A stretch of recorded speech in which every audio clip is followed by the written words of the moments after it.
Kun Raipe pelaa, luonnonlait muuttuu. Siitä moni vieras fani suuttuu.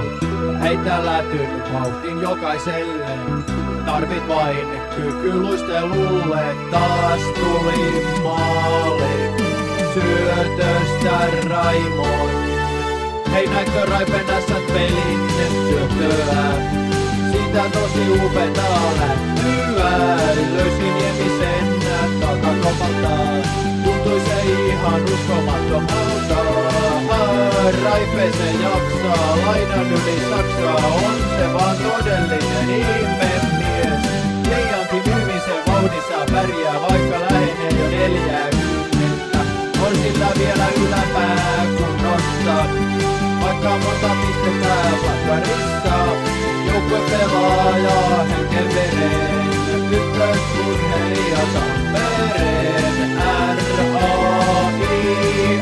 R-A-I-M-O Raimo.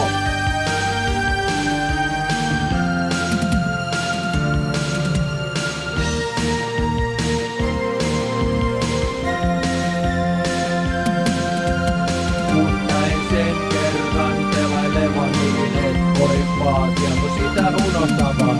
Raimo pelin ylivoimalla haltuun ottaa ja silloin yleensä vastustajan ottaa.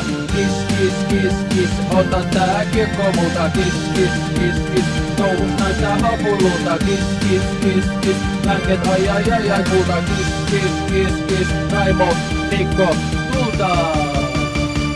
Hei, näitkö Raipe nässät pelin syöttöä? Siitä tosi upeeta lähtyä. Löysin Niemisen takakolmalta. Tuntui se ihan uskomattomalta. Raipe se jaksaa, lainan yli Saksaa.